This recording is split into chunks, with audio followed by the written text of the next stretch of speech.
رب العالمين الرحمن الرحيم مالك يوم الدين إياك نعبد وإياك نستعين اهدنا الصراط المستقيم صراط الذين أنعمت عليهم غير المغضوب عليهم ولا الضالين آمين. إلهي الورى سهل على من قرى تصانيف حداد العلا ما تعسرا وأصلح له كل الشؤون وجد له بعافية كبرى وأحسن له القرى وجدد له في كل حين كرامة وفضلا وأنعشه إذا ما تعثرا وهب يا ولي الخير أنسا وراحة ورزقا حلالا واسعا وميسرا. قال المصنف رحمه الله تعالى ونفعنا بعلومه وعلوم مشايخنا في الدارين آمين آمين يا رب العالمين. واحذر من مطالبة الشيخ بالكرامات والمكاشفة بخواطرك فإن الغيب لا يعلمه إلا الله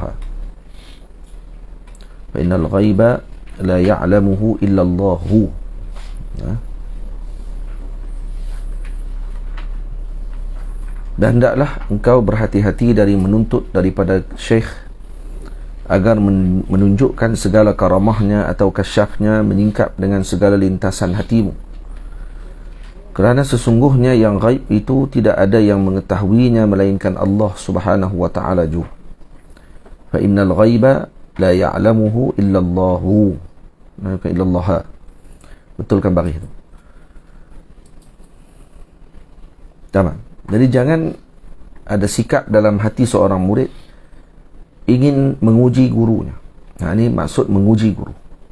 Jadi hati-hati kalau datang untuk belajar ataupun mengambil orang panggil perjanjian dengan seorang guru. Maksud guru ni guru murabbi. Nah, dia untuk datang dan ditarbiyah oleh guru tersebut, dalam masa yang sama datang untuk menguji guru tadi, sama ada guru tadi punya karamat atau mukasyafah atau tidak ada. Jadi jangan macam tu. Wa ghayatul wali an yutli'ahu Allahu ala ba'dil ghuyubi fi ba'dil ahyan. Sedangkan kebolehan seorang wali itu dinampakkan oleh Allah subhanahu wa ta'ala kepadanya setengah-setengah daripada perkara gaib pada masa-masa yang tertentu. Fi ba'dil ahyan. Wa rubbama daqala al-muridu ala shaykhihi yatlubu minhu an yukashifahu biqatirih. Dan terkadang seorang murid masuk dalam keadaan ingin menguji kepada gurunya, menuntut untuk gurunya tersebut melihat dengan kasyaf di dalam khawatir, kepada lintasan hatinya. Fala yukashifahu wa huwa muttali'un alaihi. Dan dia tidak membuka, guru tadi tidak membuka lintasan tersebut dengan kasyafnya tadi, bahkan menutupnya. Tujuannya apa? Wa mukasyafun bihi siyanatan lis-sirri, karena untuk menjaga rahsia, wa satran lil hali, dan juga menutup bagi hal keadaannya. Fa innahum radhiyallahu anhum ahrasun nasi ala kitmanil asrari, karena mereka adalah orang yang paling asyaddun nasi ala kitmanil asrar, maksudnya sangat-sangat menjaga rahsianya sesuatu. Wa ab'aduhum anin tadahuri bil karamati wal khawariqi, dan mereka juga adalah orang yang sangat jauh daripada perbuatan menzahirkan karamat dan perkara mencari adat. Wa in mukkinu minha wa surrifu fiha, dan jika mereka berkemungkinan untuk melakukannya, mereka menghindarinya. Ini akhlaknya para wali Allah subhanahu wa ta'ala. Jadi yang pertama, murid jangan datang untuk menguji guru. Nak melihat sama ada guru ni wali ataupun tidak. Nak tengok guru ni kasyaf ataupun tidak. Kasyaf kita sebutkan tadi itu hanyalah sebagai, bukan ianya sebagai orang panggil apa, penanda aras kepada seorang tadi sampai ataupun tidak. Tak semestinya orang tadi kalau disampai kepada Allah dengan makna dia akan diberikan kasyaf, dengan maksud. Karena ada sebahagian awliya akan memohon kepada Allah ditutupkan mereka dengan kasyaf, tutupkan mereka, tidak diberikan pembukaan kepada kasyaf. Karena akan melihat aib dan juga akan melihat kepada asrar maka dia akan insyiral, menyebabkan mereka sibuk daripada mengingati Allah Subhanahu wa taala. Ya, ada di antara mereka yang memohon kepada Allah ditutupi kasyaf tersebut. Baik. Jadi bukan itu menjadi mi'yar ataupun penanda aras kepada kewalian seseorang. Dan jika murid datang dengan niat tersebut, maka yang pertama jalannya telah terpesong dan dia telah menunjukkan tidak benarnya akhlaknya dengan guru, dan dia telah lari daripada syarat pertama sebagai murid, iaitu as-sidqu pada permulaan tariq. Kalau jalan yang pertama bagi seorang murid adalah as-sidqu, iaitu mesti benar dengan gurunya, mesti benar dalam perjalanan tadi. Kalau nak benar dengan Allah, mesti kena benar dulu dengan gurunya. Sekarang dia tidak benar dengan gurunya, kerana dia telah berniat untuk menguji gurunya, dan kemungkinan tidak lama dia akan khianat pula kepada gurunya pada masa akan datang. Itu guru, kata Imam Abdul Wahab Sya'rani, tidak sepatutnya bagi seorang guru ketika murid datang terus dibai'ah murid tersebut ataupun diberikan talqin zikir kepada murid tadi sebelum melihat kebenaran murid tadi dalam niatnya. Niat tidak diketahui dengan Allah Ta'ala. Dan kalau diberi kasyaf oleh Allah pada niat murid tersebut, atau dilihat pada alamat yang diperlihatkan oleh murid tersebut, hasil daripada apa yang dia niatkan dalam hatinya. Alamat-alamat tu dilihat pada rupa parasnya, gerak-geri tubuhnya dan seumpamanya. Yang tu kena perhati. Itu disebut, kata Imam Sayyidi Madian rahimahullahu ta'ala, katanya datang seorang murid untuk belajar dengan beliau, lalu setiap hari memberi salam kepada gurunya selama hampir 1 tahun. Dia tidak menjawab salam, malah dia berpaling daripada muridnya tersebut. Setahun murid bagi salam, Assalamualaikum tuan guru, dia tak tahu, buat sibuk dengan urusan wirid, zikir, mengajak dan seumpamanya. Habis majlis pun macam tu juga selama setahun. Selepas 1 tahun, barulah murid tadi bagi salam dan dijawab oleh guru tersebut. Maka si murid tanya, kenapa dalam tempoh 1 tahun guru berpaling daripada saya? Karena kata guru tadi, Syekh Bandian menyebut, kata, saya ingin melihat kebenaran kamu dalam menuntut perkara ini. Kalau saya tidak layan kamu dan kamu sebenarnya nak sampai kepada Allah Subhanahu wa ta'ala dengan hanya melihat kepada layanan saya, maka ketika tersebut kamu tak akan sampai. Dan juga kerana melihat asrar dalam murid tersebut, boleh jadi bahawa murid tadi pada permulaan datang tidak benar niatnya, dan akhirnya disebabkan kerana halnya guru tadi menyebabkan berubah niat dia, dan berterusan dan dilihat oleh guru tadi, diuji setahun tak jawab salam. Dia tahu, jawab salam kan wajib. Jawab salam kalau sebut Waalaikumsalam warahmatullahi. Dan kalau kata orang yang diberi salam tadi, memberi salam dengan bukan salam dia yang sepatutnya diberi salam, dan ahlullah mengetahui perkara tersebut, tidak dijawab oleh mereka, tidak menjadi masalah. Tidak menjadi masalah dengan perkara tersebut. Dan itu pada hal tarbiyah waktu itu. Padahal waktu ketika itu tarbiyah. Baik. Tamam. Nah, itu yang berlaku dalam sebahagian kisah para penuntut ilmu ataupun murid datang kepada guru dan diberikan izin setelah setahun untuk masuk ke dalam pengajian, untuk masuk dalam suluk selepas setahun. Tengok dia sabar ke tidak, benar ke tidak dalam perjalanan dengan niat dia tadi. Kalau tak benar, awal lagi dia akan lari. Kalau dia nak layanan guru, maka waktu tu dia tak akan sampai, kerana dia datang bukan untuk melihat dan mengambil tariq ilallah. Sebaliknya dia nak layanan guru kepadanya. Jadi kalau guru tidak melayan pada waktu tersebut, maka dia akan menempelak dan akhirnya dia akan berpaling. Itu dalil kepada tidak benar niat pada waktu tersebut, tidak benar niat waktu belajar. Lepas tu seorang murid yang datang ke pengajian hanya semata-mata untuk dilayan oleh gurunya, maka dia akan marah ketika mana gurunya bersikap keras dengan dia. Dia akan marah waktu itu, malah dia akan menempelak dan dia akan komplain dan seumpamanya kerana gurunya bersikap keras. Tapi kalau murid yang benar, ketika gurunya bersikap keras, ketika gurunya senang kepadanya, ketika gurunya tersenyum kepadanya, hal keadaannya tidak berbeza sedikit pun, sama sahaja. Kenapa? Kerana yang dia datang adalah untuk mendapatkan redanya Allah Subhanahu wa ta'ala, melalui jalan gurunya, dan dia tidak akan berubah perasaannya ketika guru senang, maka dia akan senang dengan guru. Ketika guru marah, maka dia akan jadi tak senang dengan guru. Tak, keadaan dia sama. Kesemuanya dengan ta'zim, hormat, muliakan guru walaupun kena marah sekali. Dia akan tetap lebih menambahkan lagi ta'zimnya kepada guru. Nah, lagi mana dijauhkan daripada guru, semakin dia akan ingin mendekatkan dirinya kepada guru. Yang tu yang menyebabkan seorang murid tadi akan menjadi pewarisnya para guru yang seterusnya, insya-Allah. Ni tengok nak, ini satu. Yang kedua, sikapnya para awliya Allah Subhanahu wa taala. Sikapnya para wali Allah taala, mereka tidak akan suka untuk dibukakan kasyaf. Dan mereka bukan senang untuk nak menceritakan rahsia-rahsia. Nah, berbeza dengan orang-orang yang sering mendakwa, jadi mereka akan menggemari penceritaan rahsia-rahsia tersebut. Dan tujuan dia untuk apa? Untuk mendekatkan lagi orang kepada mereka dengan penceritaan rahsia-rahsia tersebut. Mereka akan jadi bimbang kalau rahsia tadi diketahui. Kerana benar rahsia ni, kalau Allah Ta'ala bagi dan Allah Ta'ala bagi tahu tu rahsia kepada dia dan dia ceritakan kepada orang, maksud dia telah memecahkan amanah dia dengan Allah.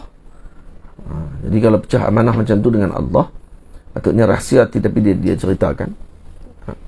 Kecuali kalau disuruh pada waktu tu dengan ilhamnya daripada Allah untuk dia ceritakan, itu lain. Ala kulli hal, yang usul asalnya adalah disembunyikan. Cuba tengok di sini, wa aktsarul karamatil waqi'ati minal awliya'i waqa'at bidun ikhtiyarihim.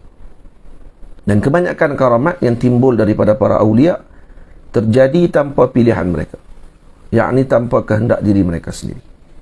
Wa kanu idza dhahara alaihim syai'un min dhalik yusuna man dhahara lahu alla yuhadditha bihi hatta yakhruju min ad-dunya. Dan jika zahir ke atas mereka sesuatu tu sekalipun dengan karamat tersebut, maka mereka akan mewasiatkan kepada sesiapa yang telah dizahirkan, dinampakkan karamat tadi, agar tidak menceritakan karamat tersebut, alla yuhadditha bihi, yakni dengan perkara yang telah zahir tersebut, hatta yakhruju minad dunya, sehinggalah mereka keluar daripada dunia. Jadi tak boleh cerita ke orang lain. Itu pesan selalunya oleh para awliya. Maulana Syekh Saleh Ja'fari hafizahullah rahimahullahu ta'ala, imam besar Masjidil Azhar, pendiri kepada tariqah Ja'fariyah di Mesir, dia ada satu bilik suluknya di Masjid Al-Azhar, dekat dengan Ruwaq Magharibah. Di Ruwaq Magharibah ada bilik suluk Sayyid Syekh Saleh Ja'fari rahimahullahu ta'ala. Jadi bilik dia tu saya tahulah kat mana tu, sebab Syekh Ashraf Hasanain pernah tunjuk kepada saya bilik tersebut. Kita masuk daripada pintu belakang Ruwaq Magharibah, bahagian kiri ada bahagian pertama, kedua, bahagian kedua tak silap saya, atau bahagian ketiga.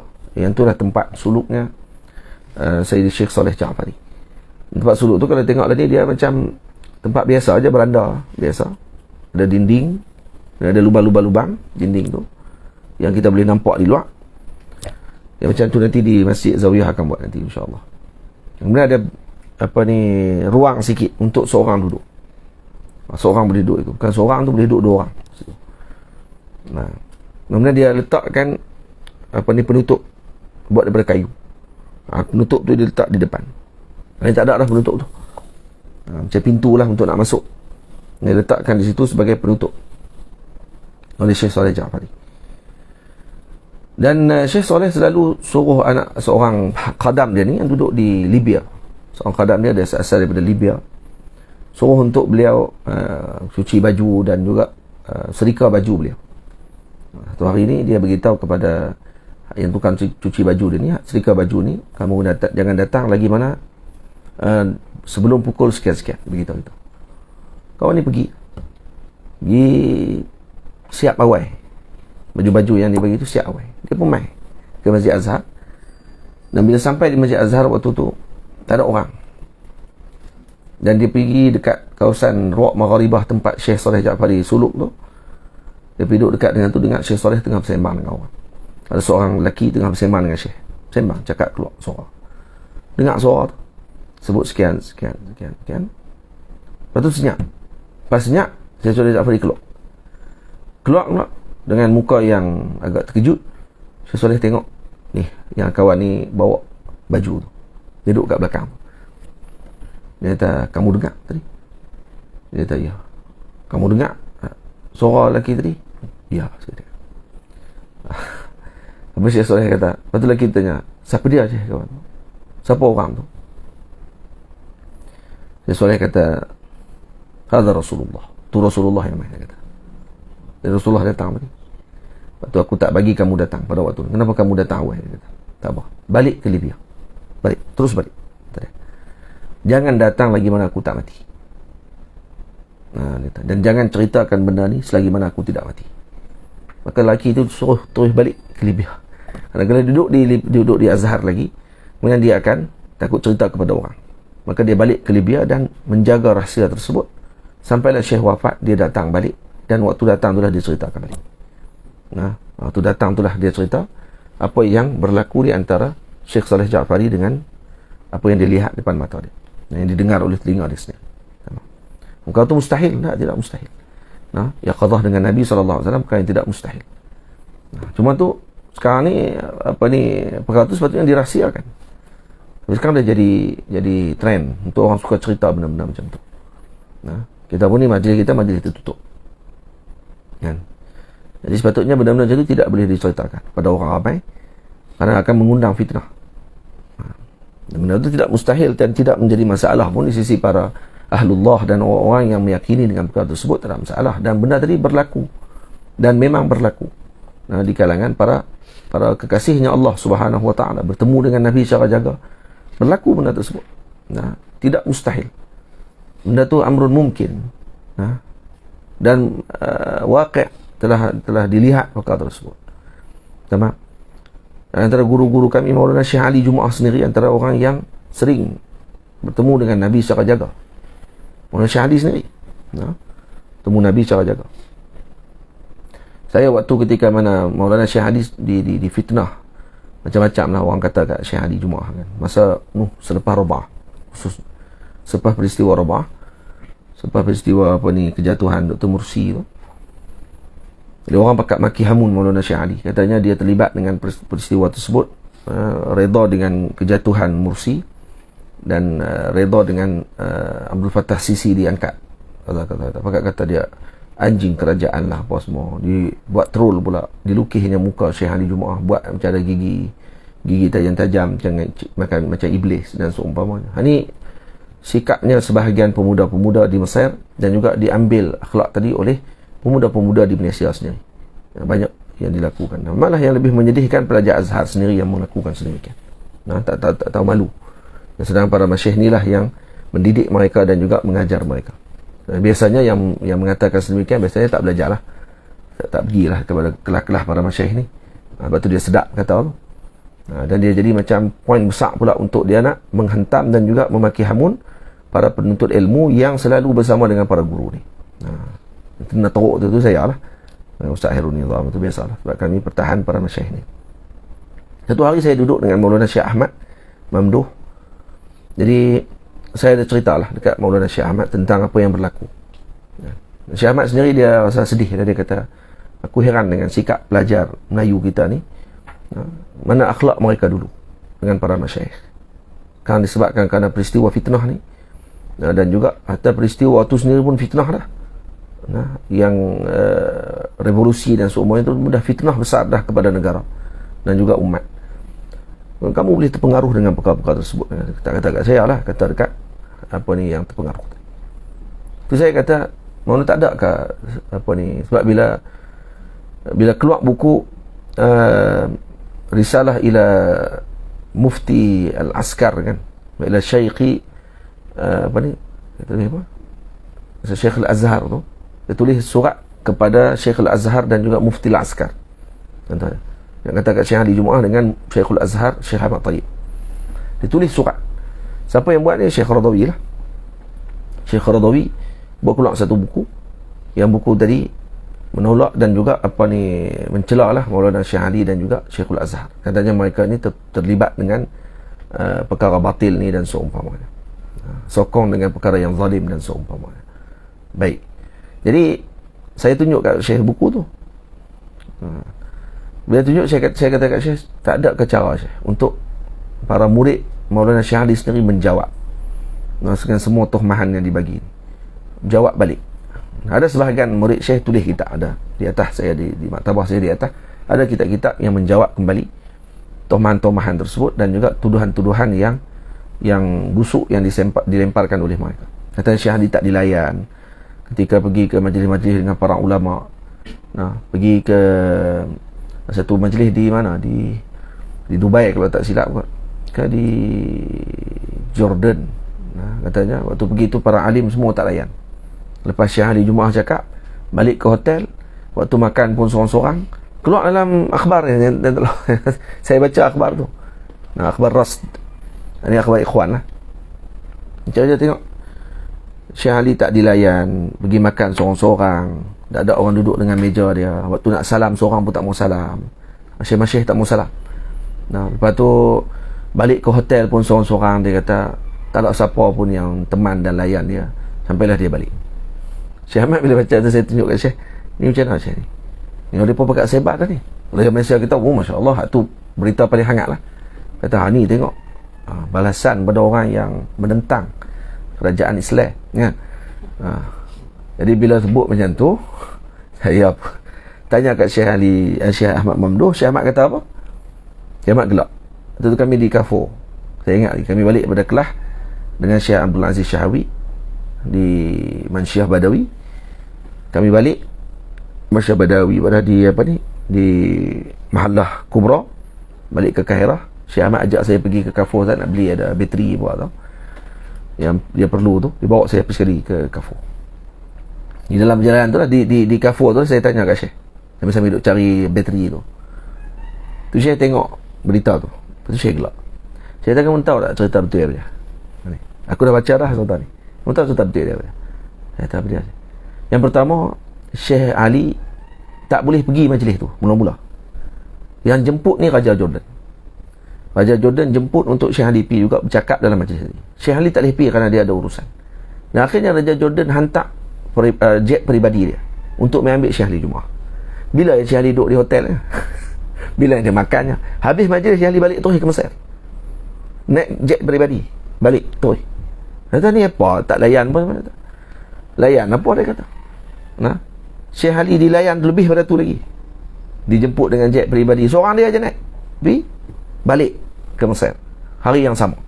Macam mana ni boleh duduk di hotel tak dilayan, makan di tempat makan orang tak layan? Ni cerita apa ni? Ni kata kamu tak payah baca lah akhbar ni. Saya pun memang tak baca pun, tapi dah pakat dia hantar kat kita. Dia tu dah tahu dah satu. Tapi ada satu cerita ni yang bila saya sebut kat saya, kebimbangan kita kata, saya bimbang 100 tahun akan datang, anak-anak kita kecil-kecil nanti akan terus disebarkan dengan kata Maulana Syekh Ali ni orang yang sekian. Sebab kita dapat tulis, kita tak tulis. Apa kata Maulana Syekh Ahmad? Dia kata, ni aku nak cerita kamu satu benda yang aku tidak bimbang sebenarnya dengan Maulana Syekh Ali. Tak bimbang. Kalau tak ditulis pun tak bimbang. Kenapa? Dia kata, ni bukan kerana Syekh pegang dengan mimpi dia, tapi kerana keyakinan dia bahawa suara Maulana Syekh Ali ni akan sampai ke seluruh dunia. Dan sungguh, kata satu malam aku mimpi. Dalam mimpi aku, kata beliau, aku tengah melihat ramai orang pakat naik ke atas bukit. Dan di atas bukit tu, tinggi bukit tu, ada satu masjid, dan ada suara keluar daripada masjid tadi yang terdengar suara tadi di seluruh alam pada waktu tu. Suara siapa? Suara Syekh Ali tengah duduk bercakap di atas. Jadi tengok ramai orang pakat dia ikut. Aku pun nak ikut juga, kata Syekh, nak pergi dengar ceramah tu, nak pergi dengar kuliah tu. Aku pun bila nak naik, aku betulkan dulu kaki aku. Dia dibuang dulu sampah ataupun selut-selut yang ada pada kaki aku sebelum aku pakai kasut. Aku lap dulu kaki aku, dan kemudian aku pakai kasut, dan aku pun berjalan nak naik bukit. Dan bila aku nak naik bukit, aku tengok di depan aku, dan aku terkejut. Kamu tahu siapa dia yang naik juga bukit tadi sambil-sambil nak dengar kuliah Maulana Syekh Ali? Saya tak tahu. Sayyidina Rasul SAW, kata dia. Nabi pun tengah naik bukit juga waktu tu, tengah duduk panjat bukit juga untuk nak dengar Syekh Ali Jumaah tengah berceramah. Dan waktu itulah dia kata, aku yakin bahawa baginda Nabi redha dengan beliau dan tak akan berlaku yang makruh kepada beliau. Yang ini perkara-perkara yang dibenci tak akan berlaku kepada beliau, dan insya-Allah akan sampai kepadanya hak tersebut. Dan alhamdulillah sekarang makin orang dah nampak dengan apa yang beliau sebut, dan makin orang nampak dengan apa yang Maulana Syekh Buti sebut di Syria. Dan yang berlaku bagaimana, dan kerosakan yang berlaku adalah disebabkan kerana mengikuti sebahagian daripada orang-orang yang mengikuti nafsunya dalam pandangan dan seumpamanya, agar umat ni berpecah dan menjadi rosak. Akhirnya Amerika dah sampai dah sebenarnya masa hari kejatuhan Mursi, sebenarnya Amerika dah sampai dah di dekat dengan kawasan berhampiran dengan perairan Mesir. Tapi para ulama Azhar sebabkan kerana kebijaksanaan mereka dan sanggup mereka menjadi orang yang akan ditohmah semata-mata untuk menyelamatkan negara pada waktu tersebut dan juga umat pada waktu itu. Nah, Mesir sebagai waktu itu sebagai penentu. Nah, kalau masuk waktu itu habislah. Kerana ni tak ada orang boleh belajar di Azhar. Nah, dan akan jadi rosak tempat ini. Dan kerana yang paling mereka tumpu adalah Al-Azhar Al-Syarif.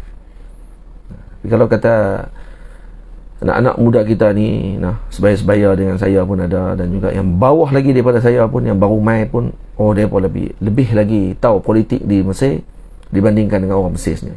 Jadi kita pun jadi kagum lah.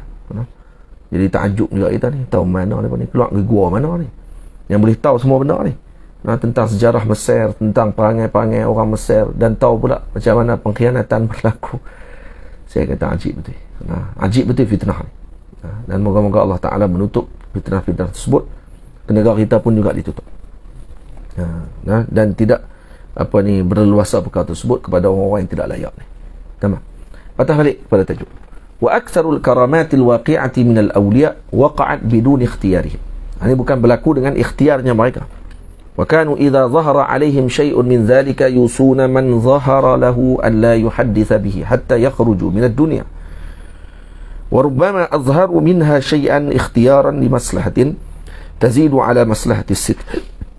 Dan ada kalanya mereka menzahirkan karamah secara pilihan atau dengan kehendak mereka kerana masalah kepentingan. Menzahirkan karamah lebih utama berbanding daripada menutupnya.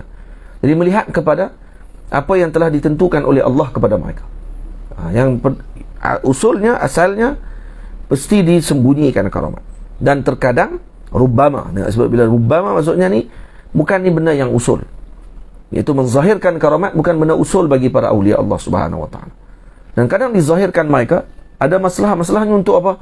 Untuk seorang yang mengingkari karamat. Contoh, boleh jadi juga, boleh jadi seorang wali menutupi karamatnya daripada seorang yang ingkar, yang tidak membenarkan kewaliannya, maka ditutupi karamatnya dan dibuat dia seperti biasa. Seperti Maulana Syekh Mustafa Al-Bakri rahimahullah, guru kepada Al-Imam Dardir.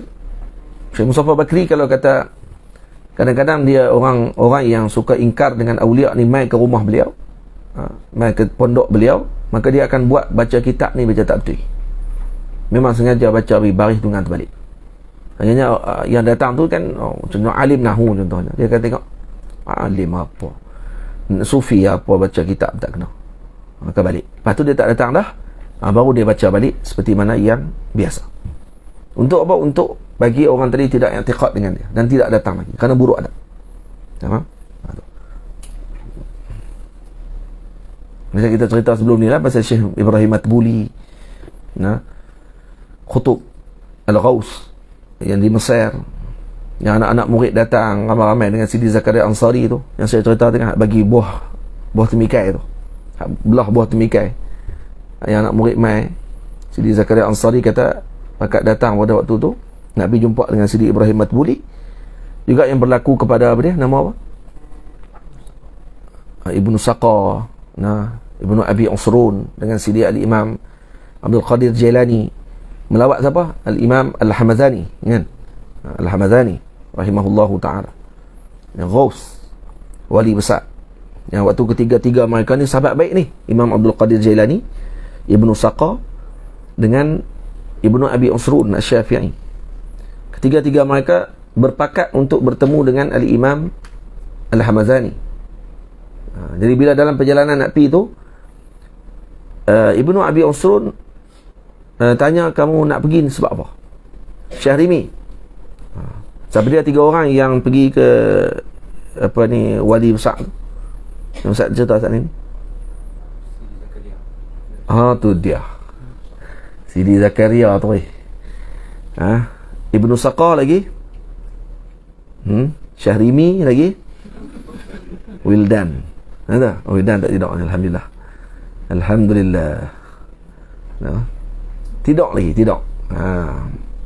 Tidak. Ibnu Saqa, Imam Ibnu Abi Usrun dengan Imam Abdul Qadir Al-Jilani atau Al-Kailani. Sebab kalau itu buat dalam kitab-kitab Al-Kailani, Imam Abdul Qadir Jilani tu. Jadi bila dalam perjalanan Ibnu Abi Usrun tanya, kamu nak pergi jumpa Imam Hamzani, Imam Hamazani ni, Qutbul Ghaus ni, kamu nak jumpa apa? Kata dia, saya nak uji dia. Ni tengok ni, menguji guru. Ibnu Saqa kata, saya pergi nak uji dia, nak tanya dekat dia, tengok. Kalau kata saya yakin dia tak akan boleh jawab soalan dia. Saya akan bawa satu soalan, saya dah bawa dah satu soalan ni. Soalan ni memang dia tak akan boleh jawab. Dan saya yakin dia tak akan boleh jawab. Tamam. Ni dia datang memang niat untuk biadab dengan Imam Hamazani. Ibnu Abi Usrun pula dia kata, saya datang dengan niat nak tanya satu masalah, cuma saya tak pastilah sama ada dia boleh jawab ataupun tidak. Ni masih kurang sikit daripada hak tadi. Masih beradab lagi lah. Cuma saya tak pasti apa jawapan yang akan diberikan. Dia tanya kepada Sidi Abdul Qadir Jilani, kata beliau, saya datang hanya semata-mata untuk bersilaturahim dengan beliau. Tak ada soalan apa, datang nak bersilaturahim saja. Jadi sampai saja di rumah Sidi Hamzani, berlakulah peristiwa yang mengejutkan ketiga-tiga mereka. Dan apa ni antaranya, pada dia tidak layan, pertama tak pergi masuk, lama tunggu depan rumah, tak masuk, duduk tunggu sampai zuhur, katanya sebagai riwayat sebut sampai zuhur. Mai pagi mungkin tunggu sampai zuhur, barulah beliau buka. Bila buka tengok ada orang di luar, maka dia pun jemput masuk, mungkin selepas solat zuhur ataupun nak sembahyang zuhur sekali. Bila dia panggil masuk. Bila masuk duduk, baik duduk saja terus Imam Hamazani waktu tu yang tak pernah kenal dengan tiga-tiga orang ni, tak kenal. Dan ni kali pertama mereka datang bertemu dengan beliau. Terus dia tengok dia yang pertama, dia kata, kamu dia kata Ibnu Saqa, dia kata, kamu Ibnu Abi Usrun, kamu datang nak tanya soalan kepada aku dengan satu masalah, dan kamu tidak pasti apa jawapan aku akan bagi. Soalan kamu begini, bagi soalan tu. Sahabat Ali, Ali dia kagum. Soalan kamu begini, jawapan dia begini, kitabnya sekian, ambil kitab tu sekian, baca, itu jawapan yang kamu nak tanya. Kamu, dia kata, aku melihat kamu datang masih lagi dengan niat untuk menguji aku, dan kamu nanti akan disibukkan dengan perkara yang lebih daripada ilmu. Kamu akan disibukkan dengan harta. Dan sungguh Ibnu Abi Usrun jadi menteri kewangan lepas tu, dan dia sibuk daripada pengajian. Katanya lah, dalam riwayat sebut dia disibukkan daripada pengajian. Pengajian maksudnya dia tak mengajar sangat. Dan bila ada karang kitab tu, Imam Ibnu Abi Usrun ada karang kitab, Syarah Tanbih kalau tak silap, Syarah Tanbih Al-Imam Syirazi, kalau tak salah saya lah. Dia ulama besar dalam mazhab Syafi'i. Cuma pada sudut masalah berkaitan dengan mengajar dan seumpamanya agak kurang dibandingkan dengan para ulama lain pada zaman tersebut, kerana dia disibukkan dengan jawatan sebagai pemegang harta kerajaan. Kamu pula, kata Imam Abdul Qadir Jilani yang kedua, kamu Ibnu Saqa. Kamu ni, kamu datang memang dengan niat untuk menguji aku, dan kamu ingat aku tak boleh jawab soalan kamu. Ini soalan kamu, bagi soalan yang nak tanya, tak tanya lagi. Soalan kamu, dan ni jawapan dia. Dan kata beliau, saya melihat dalam hati kamu, dalam badan kamu dipenuhi dengan api kekufuran. Keluar daripada rumah, halau terus keluar, suruh keluar. Ibnu Saqa kena keluar. Dan yang ketiga, kata Imam Hamazani, kamu wahai anakku Abdul Qadir, kamu datang dengan tujuan untuk bersilaturahim dengan kami, moga-moga silaturahim tadi diterima, dan kamu akan nanti tapak kakimu berada di atas tengkok-tengkoknya para wali Allah Ta'ala. Dan kamu akan menjadi ketua para wali pada zamanmu nanti. Sungguh di mana yang disebutkan tadi. Dan Sidi Abdul Qadir Jilani dikatakan oleh para ulama dan aulia masih lagi memegang pangkat khutbiyah sampai sekarang. Antara pangkat khutub yang tidak gugur walaupun telah wafat, antaranya 4 orang ada. Sidi Abdul Qadir Jilani, Sidi Al-Imam Rifai, Al-Imam Ad-Dusuqi, dan juga Al-Imam Allahumma salli ala Sayyidina Muhammad, Sidi Ahmad Badawi. Ini 4 orang ni. 2 orang di Mesir, 2 orang di luar daripada Mesir. Tamam. Jadi apa yang berlaku selepas tu? Sungguh Ibnu Saqa menjadi orang besar di kerajaan, dan dia memang pakar debat. Dia memang dihantar khusus untuk berdebat dengan Kristian dan seumpamanya. Dia memang pakar debat. Dia memang ucapan-ucapan dia memang mengalahkan musuh lah. Satu hari dia dihantar oleh kerajaan Islam waktu itu ke satu negara barat. Sampai di sana dia jatuh cinta dengan seorang perempuan Kristian. Satu malam dia masuk ke rumah perempuan tersebut, temu dengan ibu ayah perempuan tadi untuk memaklumkan, kata dia nak kahwin dengan perempuan tu kerana terlalu cinta. Jadi mak ayah kata, boleh nak kahwin tapi masalah kamu Islam. Kami tak mahu. Akhirnya dia murtad dan masuk Kristian, dan dia mati dalam Kristian. Dan kisah ini disebut oleh Al-Imam Ibnu Hajar dalam Fatwa Hadisiyah. Ada dalam Fatwa Hadisiyah di belakang sekali bab berkaitan dengan orang yang suka mencela para wali dan juga yang berburuk sangka dengan para awliya Allah Ta'ala. Kebanyakan mereka akan berakhir dengan su'ul khatimah, penghujung yang buruk. Itu jaga-jaga, hati-hati kita dengan perkara-perkara tersebut. Mati dia dalam keadaan kufur. Kalau Sidi Zakaria Ansari tadi, yang Syarimi bangkit tidur tu, Sidi Zakaria Ansari, sebab sebelum tu dia tak tidur lagi. Lepas tu bila dengar cerita kedua, maka dia tidur. Dia ingat cerita tu dia dah dengar lah. Jadi dia pun tidur. Dia kata cerita ni dah dengar dah ni, maka boleh tidur lah. Sebab kalau jaga pun boleh jawab, tak rupanya tersilap Tok Guru Kona cerita lain, dan sambung balik cerita ni. Jadi dia boleh tidur balik? Tak boleh. Tak boleh tidur. Baik, itu cerita dah makruf kan, kita dah cerita selalu sebelum ni tentang Sidi Zakaria dan juga para sahabatnya pada waktu tu yang berada di Mujawir, yang duduk di Al-Azhar Syarif. Mereka nak pergi jumpa dengan Sidi Ibrahim Matbuli di Matariyah, Mesir, kat Khairah lah. Jadi bila nak pergi jumpa, masing-masing dengan niat masing-masing lah. Semua macam-macam lah. Ada yang nak uji, ada nak tengok betul ke dia ni wali, kata macam dah tak ada adab lah masa nak pergi jumpa tu. Kita kalau nak pergi jumpa para kekasih-kekasih Allah, orang-orang soleh yang kita i'tiqad dengan kesolehan dia, bawa niat yang betul. Ni niat nak menguji-uji, ni nak tengok betul ke dia ni Tok Wali, nak betul ke dia ni orang soleh, betul ke dia ni kata-kata. Nak tengok. Dia tengok, kita pergi tengok, berbeza dengan tanggapan kita. Contohnya kita duk anggap macam sekian, ni kalau kata dia ni wali soleh ni, mesti orang panggil apa, kira mulut ni dengan zikir tak berhenti ni. Kita tengok pipi dia buat lawak ni, semua kata betul ke wali ni buat lawak pelik ni kan, nampak macam lajak sangat ni. Itu kena hati-hati kadang-kadang dengan kita, sebab kita pergi tu dengan niat tu, niat nak pergi tengok orang ni betul ke tu, dia tak mau tunjuk dia kata dia orang soleh tadi. Dia buat biasa cuma tak pakai lok pendek je. Kalau pakai lok pendek kita kan, lagi memang dia nak bagi munafik terus daripada dia. Ni panggil malam mati ni. Saja nak bagi orang jauh daripada dia, khususnya orang-orang yang biadab ni. Jadi bila sampai di sana, tengok Syekh Ibrahim Matbuli tengah duduk kerak buah temikai. Kerak. Bila kerak buah temikai satu selai ni, dia pun duduk lah. Dah duduk keliling Syekh. Lepas tu Syekh pun tengok, mai panggil, bagi ni, bagi seorang satu slice. Habis semua dapat. Elok balik pakat kata. Ni Sidi Ibrahim Syekh Abdul Wahab Syarani cerita ni. Pakat kata habis. Kata apa? Kan kami dah kata, wali apa? Kerak buah temikai bagi ikut suka. Orang bagilah belah kanan dulu. Kan sunnah bagi belah kanan. Lepas tu baru bagi lepas tu kanan dia sampai hujung sekali. Ni tak. Bagi belah kiri dulu, bagi kawan ni dulu. Kata Sidi Zakaria Ansari, kata beliau, kalau kamu pun tahu, takkan dia tak tahu? Kamu penuntut ilmu biasa pun tahu, nak baru duduk mengaji lagi dah tahu. Takkan wali macam tu tak tahu? Kata wali apa? Kata dia, tak apa. Kata Sidi Zakaria Ansari, tulis balik nama. Siapa yang dapat dulu ni? Pakat tulis. Dia ni dapat dulu. Nombor 2 siapa dia? Nombor 3, 4, 5, 6, sampai last sekali. Dan kata Sidi Zakaria Ansari, sungguh yang dia bagi itu ikut turutan tadi ni, mati ikut turutan. Mati ikut turutan dengan apa yang dia bagi bawah tu. Dia bukan bagi saja, hak ni dia bagi. Bila cek balik, ni dia ni mati dulu. Hak dapat mula-mula tu, hak tu yang paling biadab tu. Hak tu dah mati dulu.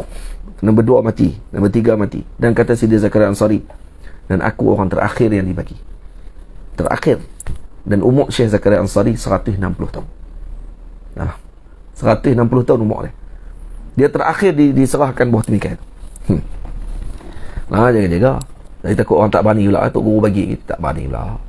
Dia pergi jumpa Tok Guru bagi. Nah, makan buah temikai. Dia kata mampu matilah aku. Ada ya lah itu kan. Mati ni di tangan Allah Subhanahu Wa Taala. Cuma kita pergi kalau beradab baik dengan para aulia, insya-Allah kan. Insya-Allah. Kita tak akan yang panggil apa dilakukan dengan perkara yang tidak baik. Karena kalau kita beradab, maka kita akan dimuamalah dengan adab. Kalau kita pi dengan niat untuk dimuliakan, maka kita akan dihina. Kadang ada aulia macam tu. Kata ni nak nampak kata dia lebih hebat, dia pun sama tinggi setaraf juga dengan para aulia dan ulama. Dia pun pi duduk dengan tu, tak ada rendah diri ketika jumpa. Kerana dia akan diuji nanti. Itu kena hati-hati. Faham? Kena hati-hati ketika jumpa dengan para wali Allah Subhanahu Wa Taala. Khususnya dengan para wali yang Allah Taala beri kepada mereka pembukaan dan mereka biasanya tak tutup. Ada ini tu. Pergi jumpa tu dia tak tutup lah. Dia kata terus. Kamu ni macam ni, kamu ni gini, kamu ni mampu kita. Ada yang macam tu. Kalau macam tu macam mana kita nak buat? Takut lagi kita lari ya.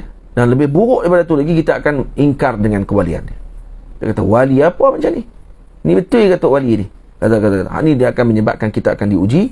Syarimi diuji. Betul? Letih sungguh dia. Tutup tek kucing tadi ya. Letih. Tutup tek kucing tengah jalan, letih terus. Dia tak larat macam berat ni. Macam buat masjid pula kan. Warubbama azharu minha syai'an ikhtiyaran li maslahatin tazidu ala maslahati satri atau sitri. Wa'lam anna syaiqal kamila huwa alladhi yufiduhu bihimmatihi wa fi'lihi wa qawlihi wa yahfazuhu fi hudurihi wa ghaibatihi. Dan hendaklah engkau ketahui, wahai murid, sesungguhnya seorang syekh yang sempurna itu adalah seorang syekh yang memberi faedah dengan himmahnya. Dengan himmahnya saya bagi faedah. Perbuatannya, perkataannya, dan yahfazuhu fi hudurihi wa ghaibatihi. Dan syekh itu menjaga muridnya pada ketika hadir atau ghaibnya. Atau ketika tiada muridnya di depan pun dia masih lagi mengawal selia para muridnya. Macam tu. Jadi dia orang panggil apa? Dia bukan hanya mengawal muridnya ketika dia hadir di depannya. Tak. Muridnya tak ada di depan pun dia akan kawal lagi. Sama ada melalui mimpi. Ataupun dia melihat, murid tadi melihat gurunya tadi datang secara jelas. Gurunya masih membimbing daripada waktu tersebut. Tamam. Dan jika disebut sini, wa in kana al-muridu ba'idan an shaykhihi min haythul makan, falyatlub minhu isyaratan kulliyatan fi ma ya'ti min amrihi wa yatruk. Dan jika seorang murid tadi berada di tempat yang terpisah jauh daripada syekhnya, maka hendaklah murid itu meminta daripada syekh akan suatu isyarat secara kulli, secara menyeluruh pada apa yang semestinya dikerjakan dan ditinggalkan. Ini yang biasanya para guru dulu dia akan menulis wasiat kepada para muridnya. Dan ada sebahagian syekh yang dia tak perlu bagi arahan tadi. Tak apa, balik aja. Sampai arahan nanti aku akan sampaikan. Aku akan datang. Ini semisal Maulana Al-Imam Ali Jum'ah hafizahullah sendiri, dan juga Syekh Abu Yazid Muhammad Alawi Maliki rahimahullahu ta'ala, yang juga sangat memberikan panduan dan petunjuk kepada para muridnya dimanapun muridnya berada. Dia akan bagi petunjuk tersebut. Ini Syekh Murabbi. Tamam. Kalau nak buat apa-apa dia tengok nampak tok guru dia. Pesan lah, jangan duduk ni, jangan buat. Tamam. Dia akan nampak dia punya hubungan sampai macam tu. Bukan maksudnya sini ni orang panggil terbina dengan ta'assub dan sebagainya. Tak. Ni kerana hubungan dengan guru tadi, bila mana dah serasi dan rapat dan kemudian meyakini dengan kesalehan gurunya, maka dia akan dididik dan juga dibimbing sedemikian. Seperti mana para sahabat Nabi SAW tetap dibimbing oleh baginda Rasul SAW, walaupun setelah ketiadaan baginda Rasul. Itu Nabi SAW kata dalam hadis, hayati khairun lakum wa mamati khairun lakum. Hidup aku baik untuk kamu, mati aku pun baik untuk kamu, kata Nabi. Tak beza pun, kata Nabi. Tetap dibimbing. Wa adarra syai'un 'ala al-muridi taghayyuru qalba syaikhihi. Taghayyara yataghayyaru. Taghayyuru macam ni, taghayyara taghayyuran. Taghayyur qalbi, bukan qalba. Wa adarra syai'in, bukan syai'un. Wa adarru syai'in 'ala al-muridi taghayyuru qalbi syaikhihi 'alaihi. Berubah hati gurunya. Itu paling buruk sekali. Adarra syai'in 'ala al-murid, dan perkara yang paling bahaya ke atas seorang murid itu, betul kembali, taghayyuru qalbi syaikhihi, iaitu berlaku berubah hati syekhnya terhadap dirinya. Walau ijtama'a ala islahihi ba'da dhalika masyayikhul masyriqi wal maghrib lam yastati'uhu illa an yarda anhu syaikhuh. Dan kalaulah berkumpul segala hati para masyayikh dari timur dan barat untuk mengislahkan baik ke dirinya, nescaya tidak akan mampu mengislahkannya melainkan jika syekhnya redha kepadanya. Ini yang berlaku, yang saya pernah tulis dalam Facebook, cerita pasal apa? Ada ingat tak nama? Syekh apa? Allahu Akbar. Ada buruk adab dengan guru dia, ya. Ingat tak? Cerita Syekh apa, Hafiz? Tengok angguk tu. Macam tahu cerita tu. Ingat? Syekh apa? Nak tarik ilmu anak murid dia tu. Syekh apa? Tak ingat. Syekh apa?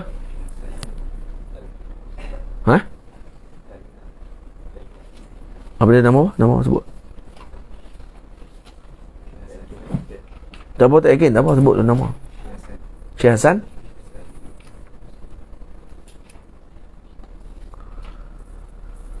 Allahu Akbar. Hasan tu ada. Hasan tu ada. Tapi Syarimi kena tengok balik. Ada Abul Hasan ke atau Hasan ke? Sebab dia yakin juga tu. Dia lebih kurang zahid. Penuh keyakinan. Biar salah asal confident. Ada jumpa tak? Saya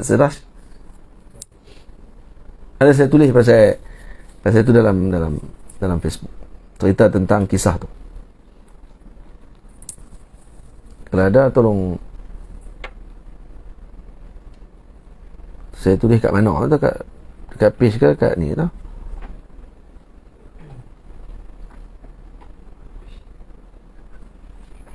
Apa dia?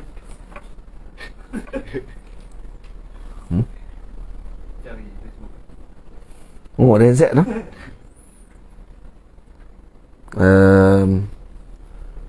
Nak tulis apa tu ni?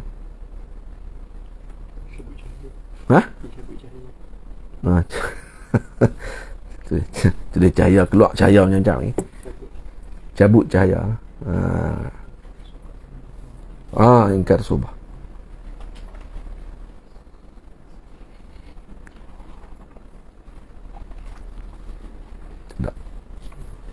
Tengok baik, tak apa. Cuma cerita dia, apa ni, seorang murid ni belajar dengan seorang guru dia lama masanya, puluhan tahun. Dia bertugas untuk berkhidmat kepada gurunya. Bukan 4 tahun. Lama daripada tu. Dan kemudian bila dia balik daripada khidmat dengan gurunya, tersebarlah nama beliau di seantero kawasan negeri tersebut. Di Maghrib ni, dia orang Maghribi. Dia terkenal beliau. Dan kenapa? Kerana kewalian beliau, zahir karamat daripada dia. Ajib. Dan ramailah pengikut-pengikut dia yang mengikutinya. Sampai satu tahap dia pergi jumpa pula dengan guru kepada gurunya. Dia mengaji dengan guru dia. Kemudian guru kepada guru dia masih hidup, duduk satu tempat. Dia pergi pula ambil sanad dengan guru tu. Dan dia terus sandarkan dia dengan guru tu, tidak dengan guru yang dia belajar, yang dia khidmati. Dan menganggap, kata dia, seolah-olah satu pengajian lah dengan guru dia nanti. Tu kira hebat ni. Dan apa yang berlaku selepas tu? Satu hari gurunya lalu di kawasan tersebut. Hasan As-Sarifi. Masya-Allah. Betul ya. Hasan As-Sarifi lagi. Boleh tak hantar dalam grup? Hantar dalam grup, saya buka ni.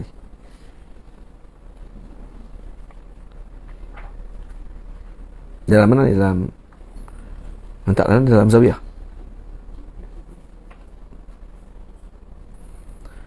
Hasan As-Sarifi. Ya. Syekh Musa Shuman cerita ni. Jadi Hasan As-Sarifi, salah, Abul Hasan As-Sarifi.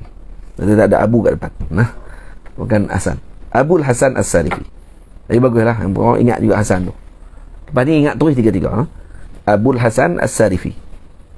Tulis kat depan tu. Nanti cari balik buku tu. Jadi dia ambil ilmu dengan siapa? Dengan Al-Arif Billah Abul Hasan Ali bin Osman Asy-Syawi. Jadi tok guru dia pun nama Abu Hasan juga. Abu Hasan Ali Asy-Syawi. Dia Abu Hasan As-Sarifi. Jadi bila dia berkhidmat lama dan sampailah dia dah terkenal, jadi dia dah mula tak mau nisbah diri dia kepada guru dia. Tu sampai hebat ni. Dia tak mau nisbah dah. Jadi akhirnya dia nisbah terus kepada gurunya, iaitu Sayyidi Abu Muhammad Al-Ghazwani rahimahullah. Sayyidi Abu Muhammad Al-Ghazwani adalah guru kepada Al-Imam Abu Hasan Ali Asy-Syawi.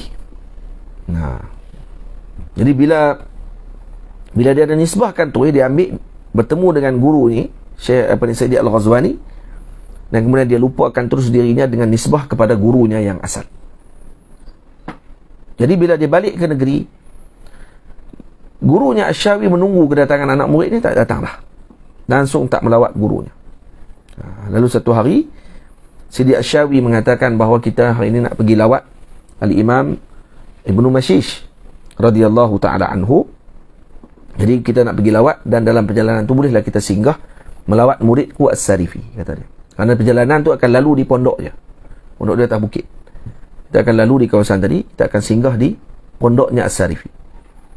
Sampai di pertengahan di kawasan pondok tersebut, ada satu masjid di bawah gunung.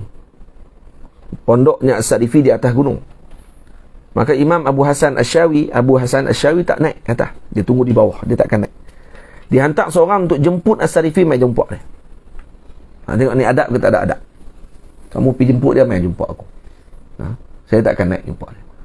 Pergilah anak murid ni pergi naik, bagi tahu kat wakil ataupun jumpa dengan Abu Hasan As-Sarifi, kata ni tok guru ada datang ni.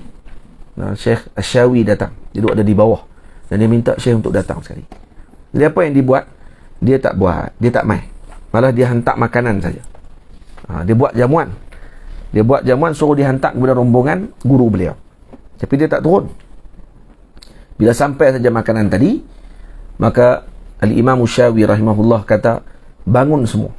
Dan kita tak akan sekali makan makanan daripada dia. Kami datang sini, kata sebenarnya kata Imam Syawi, saya datang ke sini, tujuan dia adalah untuk ambil balik amanah yang telah kami tinggalkan kepada dia. Dan waktu tu juga As-Sarifi seakan-akan melihat seperti dia bermimpi bahawa bulan keluar daripada dadanya lalu terangkat ke langit. Dia mimpi waktu tu nampak ni, seakan-akan nampak macam keluar cahaya besar daripada dada dia, diangkat ke langit. Dan berterusan dah As-Sarifi dalam keadaan terangkat hikmah sehingga dia mati. Jadi tak arti apa tu, hilang tu, tok guru dia ambil. Dan berita ni sampai kepada Sayyidi Abi Muhammad Al-Ghazwani, guru kepada Imam Asy-Syawi. Apa guru dia kata? Zalika jazaa'u man yukaffiru bi ihsani syaikhi, atau man yakfur bi ihsani syaikhi. Ini adalah balasan kepada orang yang mengingkari dan mengkufuri nikmat kebaikan syekhnya kepadanya. Sebabkan kerana ingkar dengan nikmat suhbah tadi menyebabkan dia ditarik kelebihan tersebut dan terus hilang kealimannya. Dan kewalian dia diangkat oleh Allah Ta'ala. Ajib kisah ni, Masya Allah, tabarakallah. Moga-moga Allah Ta'ala lindung kita daripada menjadi orang yang biadab sebegitu. Jangan sampai guru kita berpaling hati pada kita, jahat tu je kita harap. Jangan sampai taghayyur qalbi syaikhihi alaihi walau ijtama'a ala islahihi ba'da dhalika masyayikhul masyriq wal maghrib. Hatta Al-Imam Ghazwani pun guru kepada guru, dan dia kata ni tak boleh nak buat apa, sebab gurunya sendiri telah mencabut perkara tersebut, maka tak boleh buat apa lagi. Sebab tu kena hati-hati wahai para murid, dan kita juga murid, saya juga murid dengan para guru saya. maka kita kena jaga, dan moga mereka semua akan sentiasa rasa senang dengan kita, akan sentiasa rasa redha dengan kita. Macam tu. Wa'lam annahu yanbaghi lil muridi alladhi yatlubu syaiqan alla yuhakkima fi nafsihi kull man yuzkaru bil masyiqati wa taslik al muridina hatta ya'rifa ahliyatahu wa yajtami'a alaihi qalbuh. Dan ketahuilah olehmu, wahai murid, sesungguhnya bahawasanya sayogianya bagi seorang murid yang mencari akan seorang syekh, bahawa dia tidak boleh menghukum sebarang orang yang diakui sebagai syekh yang boleh membimbing murid ke jalan Allah Subhanahu wa taala. Jangan dia terus tengok ni orang panggil kata ni syekh ni boleh guru taslik ni. Ini boleh untuk nak membimbing. Ni dia bawa tarikat sekian-sekian. Jangan terus ya kita nak pergi todong pergi. Tak, sabar dulu. Bukan kita menghukum sebenarnya. Kita pun tak erti kalau kita dah hati hukum, kemudian kita pula nak pergi mengaji dengan guru tadi, kemah sangat kita ni. Kita dah boleh hukum syekh. Kita boleh tentu syekh ni boleh, syekh ni tak boleh. Dan kita pergi. Yang tu nampak sangat biadab juga. Jadi apa yang perlu kita lakukan? Antaranya, jangan yuhakim fi nafsihi kullaman yuzkara bil masyiqah. Jangan dia sendiri yang menghukum. Kena buat apa? Tanya dulu. Sembang dulu dengan orang-orang yang berpengalaman. Betul ke dia ni guru yang boleh untuk membimbing? Memang betul sungguh ke dia ni guru murabbi? Kata. Memang dapat izin ke sungguh ke bagaimana? Kena tanya. Tak boleh pakai ikut dannya. Dan juga kena banyak berwirid dan berzikir, dan juga banyak berselawat kepada Nabi agar ditunjukkan kepada yang betul. Jangan sampai hilang. Jangan sampai orang tersilap dalam perjalanan. Sebab tu ketika zaman ketiadaan guru, dan ketiadaan ni kata Maulana Syekh Ali Jumaah, boleh jadi ada dua jenis ketiadaan. Ada faqdul hissi dengan faqdul ma'nawi. Dia ada faqdil masyayikh atau faqdil murabbi. Dia ada dua faqd. Ada dua kehilangan. Kehilangan yang bentuk macam mana? Betul tak ada sungguh, ataupun ada tapi kita cari tak jumpa. Ada tapi cari tak jumpa. Baik, kalau tak ada sungguh, maka pembimbingnya adalah selawat kepada Nabi SAW. Dan kalau cari tak jumpa lagi, maka berusaha doa kepada Allah Subhanahu Wa Taala, minta untuk Allah tunjukkan kita guru pembimbing yang akan membimbing jiwa peribadi kita. Tamam? Baik. Jadi jangan kita terus untuk mengakui wa taslikil muridin hatta ya'rifa ahliyatahu, dan hingga kita mengetahui keahlian syekh tersebut. Dengan cara bagaimana? Diketahui melalui daripada pengalaman orang lain dan juga daripada nasihat orang lain. Wa yajtami' alaihi qalbuh, ataupun dia diterima syekh tadi. Jadi ada dua benda lah. Pertama, dapat pengetahuan daripada orang lain. Yang kedua, ketika dia jumpa dengan guru tadi pun dia jadi cenderung hati. Hati dia rasa rapat, dekat dengan guru ini untuk membimbing dia. Itu maksudnya. وَكَذَلِكَ لَا يَنْبَغِي لِلشَّيْخِ إِذَا جَاءَ الْمُرِيدُ يَطْلُبُ الطَّرِيقَ أَنْ يَسْمَحَ لَهُ بِهَا مِنْ قَبْلِ أَنْ يَخْتَبِرَ صِدْقَهُ فِي طَلَبِهِ. Begitu juga bagi seorang syekh, ketika datangnya seorang murid, maka tak sepatutnya bagi guru tadi kalau datangnya murid sahaja menuntut jalan, menuntut untuk dibimbing, maka yasmah lahu biha min qabli an yakhtabira sidqahu fi talabi. Dia kena buat dulu ujian. Ni panggil temu duga. Dia kena buat temu duga dulu, test dulu, tengok betul ke tak betul.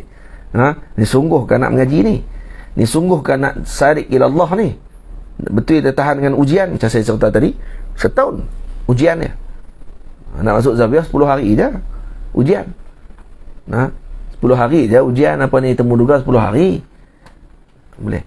Kalau kata ni nak pergi jadi murid kepada Syekh Abi Madian tadi, sampai setahun. Dia tak layan pula tu. Mai ke kelas, duduk dalam majlis zikir apa semua kena, Syekh tak layan. Setahun. Tu kalau tahan betul, boleh duduk juga, tetap khidmat juga dengan guru walau tak dilayan. Maka ni betul murid. Betul-betul nak jadi murid. Tapi sabar. Bukan semua orang boleh sabar macam tu. Itu dalil bukti kepada benar murid tersebut. Jadi guru kena tengok dulu. Yakhtabir. Sama ada ikhtibar tadi dengan bentuk kasyaf yang Allah Ta'ala bagi, ataupun dia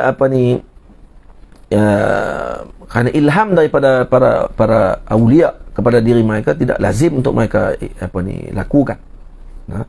Khususnya kalau ilham tadi berbentuk suruh kita membunuh dan seumpamanya, itu tidak boleh diikut kerana kita bukan Nabi. ilham para anbiya ataupun wahyu, iaitu yang tidak boleh diingkari. Sebab tu Sayyidina Qadir alaihi salam ketika bunuh budak, bukti kata itu adalah dia nabi. Karena kalau dia wali, maka ilham wali tidak boleh dituruti untuk bunuh orang khususnya. Tapi dia ikut dengan ilham tersebut, bermakna dia nabi Allah Subhanahu wa taala, kerana itu wahyu Allah. Seperti disuruh kepada Sayyidina Ibrahim untuk menyembelih anaknya Sayyidina Ismail. Kerana itu wahyu. Lepas tu Sayyidina Ismail sendiri anak yang bijaksana. Ketika mana disebut kepada oleh ayahnya, macam mana ayat dia mula? Ayat mula cerita pasal sembelih. Fabasyarnahu bighulamin halim. Kemudian apa ni, kepala ayat menjam no. Apa dia Ilhamuddin? Falamma lagi? Falamma balagha ma'ahu sa'ya. Ni sebelum tu, falamma balagha ma'ahu sa'ya.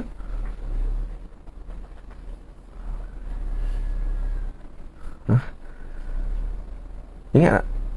Ni Yuldan. Bila mana sampai umur yang mereka dah boleh berjalan sekali,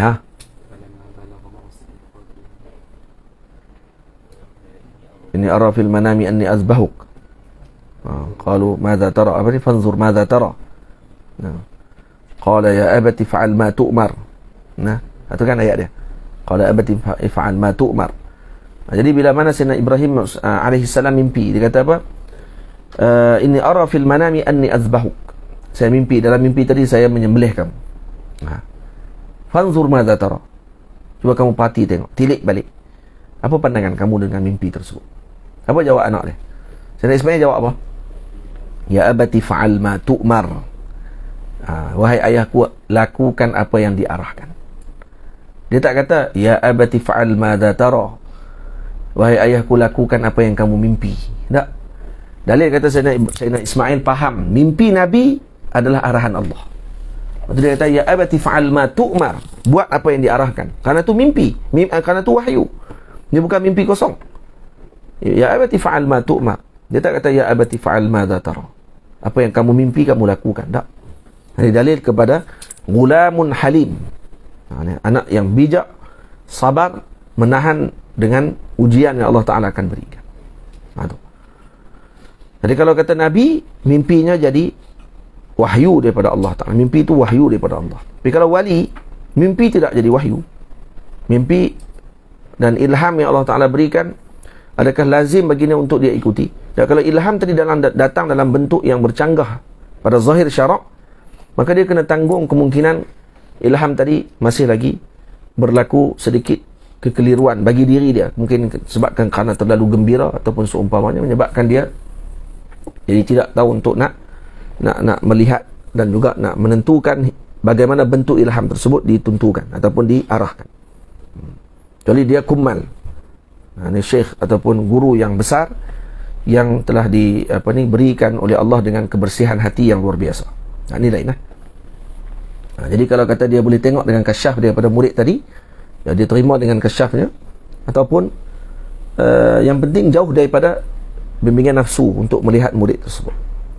Kerana minat ataupun pilih murid tadi disebabkan kerana muyul hati jadi kerana sesuatu yang lain selain daripada Allah Subhanahu wa taala. Kerana berkait dengan ni kan, segan kan dan seumpamanya. Tak. Ni kerana berkait dengan Allah Subhanahu wa taala ataupun kerana Allah, maka insya-Allah akan menjadi murid tersebut dengan bimbingannya. Wa shiddati ta'attushihi ila man yadulluhu ala rabbih. Dan juga kena tengok balik murid tadi dahaganya sungguh-sungguh kepada seorang yang ingin menunjukkan, membimbingnya kepada jalan Allah Subhanahu wa taala. Jadi ini kena tengok. Ini maksudnya, ini adalah proses penerimaan guru kepada seorang murid dan proses penerimaan murid kepada seorang guru. Jadi guru murid perlu ada dua benda yang perlu dilakukan. Yang pertama, jangan kalut. 3 benda. Yang kedua, kena tanya kepada orang. Yang keempat, perlu melihat kepada apa yang dibicarakan dalam hatinya tentang guru tersebut. Maksudnya keinginan ataupun muyul hatinya kepada guru. Karena al-arwah junudun mujannadah. Wa ma ta'arafa minha atalaf wa ma tanakara minha ikhtalaf. Mana-mana yang hatinya yang ketika alam arwah dulu mereka dalam keadaan bersama, maka waktu tersebut mereka akan jadi tenang ketika bertemu dan rasa lembut hati, muyul qalb kepada orang tersebut. Tapi kalau kata di alam roh lagi, mereka telah bertentangan, maka ketika mana mereka bertemu di alam syahadah ni, maka mereka akan bertentangan juga biasanya. Jadi tak senang duduk. Jadi itu akan bertemu, apatah lagi murid dengan gurunya. Murid dengan gurunya pun sama juga. Sebab tu sidqu an-niyah dan sidqu al-ittijah bagi murid ni, betul niat, betul tujuan bagi seorang murid ni diperlukan sepanjang perjalanan sebagai seorang murid dengan gurunya. Kalau lari sikit niat tadi, maka dia telah berubah hatinya dengan gurunya, dan ini tidak akan diubati melainkan dengan redha gurunya. Itu kena hati-hati. Melainkan dengan redha gurunya. Lepas tu sebahagian masyayikh menyebut menderhaka kepada ibu dan ayah mungkin diampunkan, tapi menderhaka dengan guru tidak diampunkan selagi mana tidak mendapat redha guru. Menderhaka kepada ibu dan ayah, sebahagian ulama mengatakan kalau dilakukan kebaikan untuk ibu dan ayahnya, sedekah, sedekah, wakaf dan seumpamanya untuk ibunya, didoakan ibunya dan ayahnya setiap hari, moga diampunkan nanti di akhirat, akan diampunkan. Tapi dengan guru tak, guru agak keras sedikit, berat sedikit. Tamam. Syarimi balik semula ke Kedah. Jangan pergi ke Johor lagi. Sabar. Dia nak terbang ke Johor tu. Dekat-dekat raya ni dia akan keluar yang mata boya banyak. Mata boya. Takbir raya keluar yang mata boya habis. Ayat mata rindu, rindu mak ayah, masya-Allah. Sungguhlah. Saya pun tak balik 4 tahun duduk di Mesir. Tahu nampak muka-muka rindu. Bukti rindu dia, semalam minta dah nak keluar Ustaz. Nak keluar pergi beli hadiah. Nak hantar kat mak saya. Saya pun sedih bila dengar. Masya-Allah. Boleh. Keluar. Beli yang lama kan kata. Keluar boleh, tapi balik sebelum ni. Hari ni ada anak keluar ni. Keluar ke dekat-dekat je. Kalau boleh beli kasut kat Kem Siam, beli kat Kem Siam ya. Nak gagah punya payah Ustaz. Tak payah. Ni ada kelas pula dari petang lagi. Tu bagi Tok Guru bagi izin tu, kira Ustaz rahmat lah tu. Kalau ada staff boleh teman lagi bagus lah. Staff boleh teman lagi bagus. Tu yang sebaiknya. Kerana staff seorang teman. Satu kereta. Kau nak beli hadiah, nak hantar hadiah kat mak bagi kenangan. Bila mak pun nak keluar yang mata boya agak hari raya tu. Rindu dekat anak, jauh kan duduk. Saya bagi mak mereka mai. Kalau nak raya di sini boleh mai hari pertama. Nak balik tak boleh. Kecuali saya bawa balik. Saya yang bawa pergi ke rumah mak ayah tu tak apa. Baik. Faham? Tu dia. Jaga ni. Hafiz jangan teriak dah. Ni dia teriak ni. Wa kadzalika la yanbaghi lisyaikh idza jaa al-murid. Ni adab syekh pula. Kalau datang murid, jangan terus terima. Uji dulu tengok. Sama ada dia benar ataupun tidak. Betul-betul dahaga untuk ditunjuk, diberi petunjuk ataupun tidak, ataupun saja datang nak menguji saja. Ada juga tengok. Nak tengok syekh ni reti ke tak? Dia tahu tak macam saya tahu. Ada juga macam itu. Baik. Tapi kalau dia mai dengan niat yang betul, insya-Allah dia akan dibimbing. Ini baru syekh bagi tahu. Al-Imam Abdullah bin Alawi Al-Haddad bagi tahu pembahagian guru. Yang kita sebut sebelum ni guru murabbi, guru tabarruk dan seumpamanya. Di dalam ni ada sebut. Wa hadza kulluhu fi syaikh at-tahkim. Ni semua yang kita bincang ni tadi, anak murid tadi perlu menjaga adabnya, perlu sidqu an-niyah dengan tawajjuh dengan gurunya, dan perlu untuk melihat dan orang panggil apa, bertanya dulu kepada orang yang berpengalaman dan tahu tentang keahlian gurunya, dan tengok balik adakah hatinya muyul kepada guru tersebut ataupun tidak. Daripada tadi ni, hak mula-mula dia cerita semuanya ada adab tadi. Hadza kulluhu fi syaikh at-tahkim. Tamam? Syaratnya semua kepada guru tahkim, maksudnya guru yang di dalam tangannya terserah segala keputusan. Segala keputusan. Keputusan apa ni? Segala keputusan yang berkait dengan akhirat. Maksudnya nak menuju kepada Allah Subhanahu Wa Taala, maka guru tadi yang menentukan. Nyata dalam bab berkaitan pengajian pun patut diserahkan kepada Syekhul Tahkim. Contohnya guru ni melihat anak murid dia ni sesuai dengan pengajian sekian, Tapi ayahnya, mak dia kata tak boleh, dia ni saya cadang macam nak pergi ke sini. Tak. Mana yang anak murid tadi kena ikut? Yang kena ikut adalah kalam gurunya. Kenapa?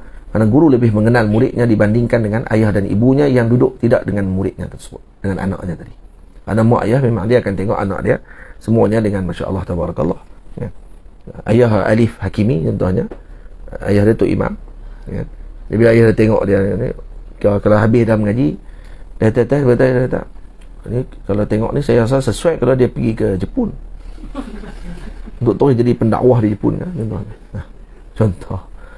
Ayah tak kata gitulah. Ataupun anak dia ni sesuai kalau pergi ke negara sekian untuk mengaji, jadi alim apa semua kali. Saya dah susun dah ke anak saya ni. Tak sesuai macam tu. Tak kena guru tahkim tadi. Kalau guru tadi guru tahkim. Kecuali kalau ahli Hakimi mai ke sini duduk di zawiyah, dia kata saya ni guru tabarruk. Dia ambil tabarruk saja. Sebab depa doa, Allahumma arham masyayikhana, kan? Ya Allah rahmati masyayikh kami. Ramainya masyayikh depa, kan? Doa depa kan, masyayikh kami, masya-Allah. Syekh depa ramai. Jadi salah seorangnya saya, syekh depa. Jadi syekh depa terpulang sama ada depa nak anggap saya ni guru tahkim ke, sama ada guru murabbi ke, ataupun guru tabarruk depa ke. Terpulang pada depa. Kita tak boleh paksa anak murid kita untuk tentukan siapa dia guru murabbi dia. Faham? Saya tak boleh kata ke Ali Najmi, saya guru murabbi kamu. Jangan kamu cari orang lain.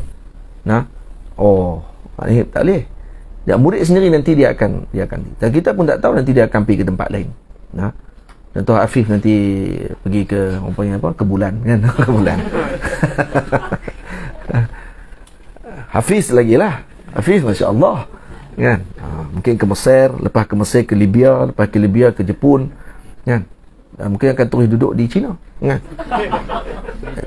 Sama dengan Manchester ni, kan?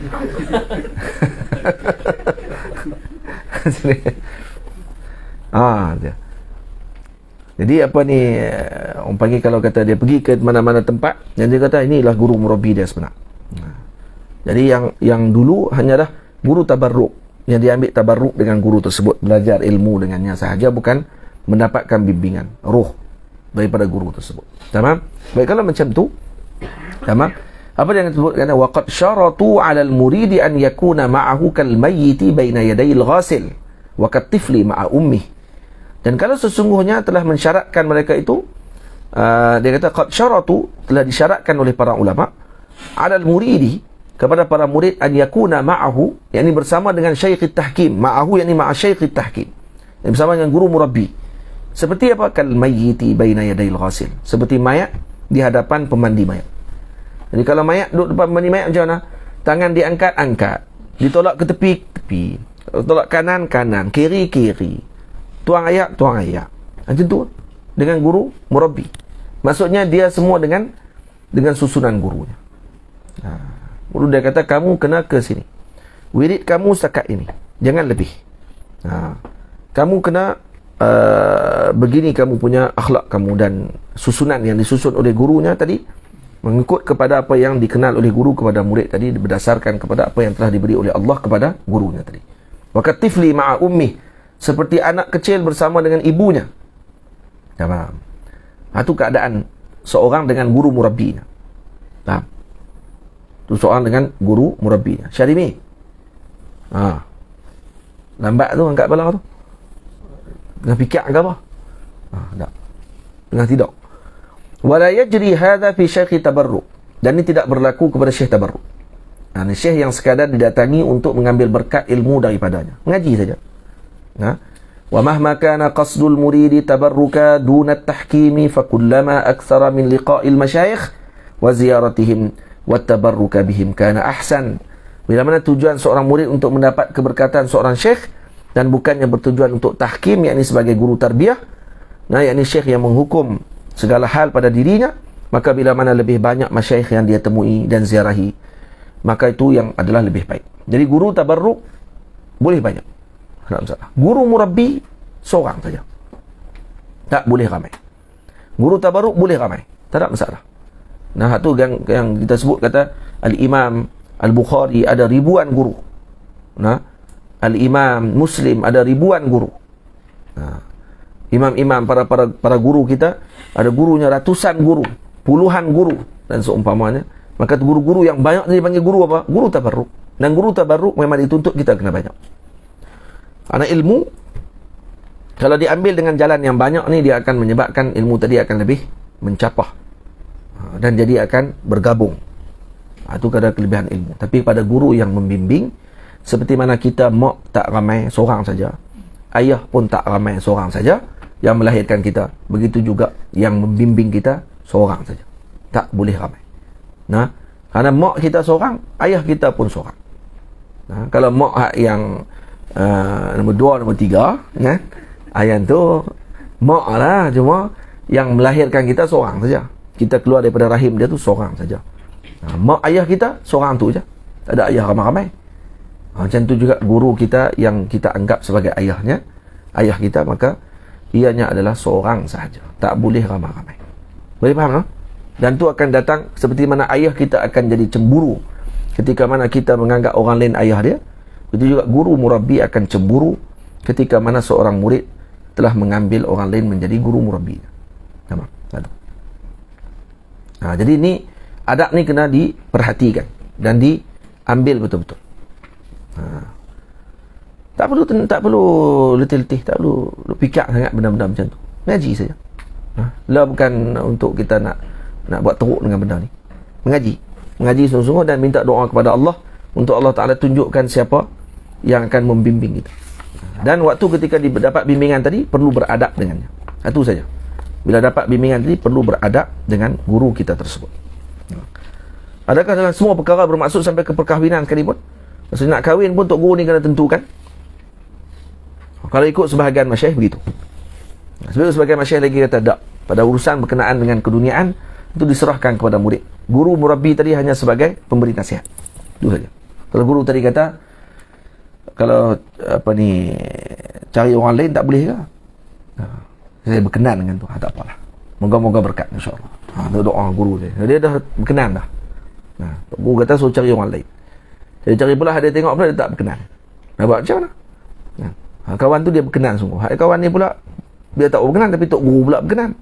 Guru dia pula guru murabbi. Jadi macam mana nak buat? Bincang balik dengan Tok Guru. Tanya balik. Tok Guru kata tak apalah kalau macam tu, moga diberkati oleh Allah Ta'ala. Tak apa, dapat doa tu ya. Dapat doa daripada guru tadi, dah selesai. Alhamdulillah. Faham? Nak mengaji. Saya nak mengaji di sini kan, nak mengaji di sini. Tu kena ada guru murabbi yang akan tengok balik sama ada mana sesuai bagi murid tersebut. Tu. Faham?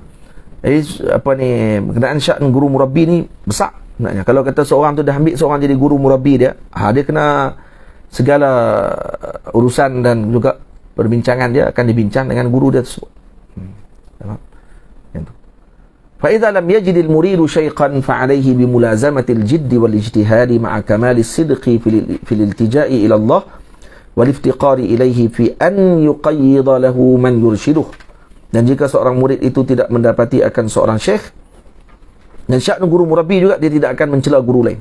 Itu bukan akhlak guru murabbi. Dan dia murabbi, dia anak murid dia tak ikut dia, lepas tu ikut orang lain, cela guru tu pula. Guru tu tak ni apa semua kata. Itu bukan guru murabbi tu. Kamu nak bimbing apa anak murid kamu kalau duk celah orang? Kamu takkan boleh bimbing seorang kalau kamu sendiri tidak terbimbing diri kamu untuk salamatus sadri. Tenang. Berlapang dada. Kena lapang dada. Dah kamu tidak direzekikan oleh Allah dengan murid tersebut. Murid tu Allah Ta'ala rezekikan dengan guru lain. Sebab setiap murid dia ada rezeki dia masing-masing. Faham? Dia kata Maulana Syekh Ahmad Mamduh kepada saya, dia kata saya banyak guru. Saya banyak guru. Tapi tidak ada seorang yang seumpama Maulana Syekh Ali Jumaah. Yang menggabungkan semua akhlak yang ada dalam kitab-kitab yang ditulis oleh para ulama ada pada Maulana Syekh Ali. Jadi ini maksudnya Maulana Syekh Ahmad sendiri menganggap Maulana Syekh Ali sebagai guru murabbi beliau dan guru-guru lain adalah guru tabarruk. Wa idza lam yajid al-muridu shaykhan fa alayhi bi mulazamati al-jidd wal ijtihadi ma'a kamal as-sidqi fil iltija'i ila Allah waliftiqari ilaihi fi an yuqayyida lahu man yurshiduh. Maka kalau tak jumpa seorang syekh lagi, maka hendaklah dia meneruskan usahanya mencari syekh tadi dengan bersungguh-sungguh serta dengan penuh dengan kejujuran yang sempurna dalam memohon pertolongan kepada Allah dan merasakan diri fakir, yakni berhajat kepadanya agar mendatangkan kepadanya seorang yang memberi petunjuk kepadanya. Fasawfa yujibuhu man yujibul muttarra, maka akan diperkenankan permintaannya seperti mana Tuhan memperkenankan orang-orang yang terdesak dipaksa dalam keadaan tadi. Wa sawfa yujibuhu man yujibul muttarra wa yasuqu ilaihi man ya'khudhu bi yadihi min ibadihi, dan Allah Ta'ala akan memimpinnya dan mendorongnya kepada salah seorang di antara hamba-hambanya. Tak mesti guru tadi mesti terkenal, tak, orang biasa tadi, tapi guru tu murabbi, tak mesti dia terkenal. Yang ingat kata-kata murabbi ni mesti yang terkenal, tak mesti terkenal. Dan orang biasa, nampak dia bukanlah orang panggil apa, menonjol sangat, tapi dia pembimbing kepada jiwa seorang tersebut. Waqad yahsibu ba'dul muridin annahu la syaiqa lahu. Kadang-kadang sebahagian murid mengatakan bahawa dia tidak mempunyai syekh, guru pembimbing rohani. Fatajidahu, kenapa tiba-tiba fatajidahu? Fatajiduhu yatlubu syaiqa wa lahu syaiqun lam yarah. Lalu dia jadikanlah dia selalu lalu jadilah dia tajiduhu. Fatajiduhu, maka kamu dapati bahawa dia mencari guru walahu syaiqun lam yarah, padahal dia ada seorang guru yang dia tidak melihatnya ataupun dia tidak tahu. Yurabbihi bi nazarihi wa yura'ihi bi 'aini 'inayatihi wa huwa la yash'uru, yaitu guru yang syekh tadi mendidiknya dengan nazrah, dengan pandangan mata batin ataupun lirikan kerohanian.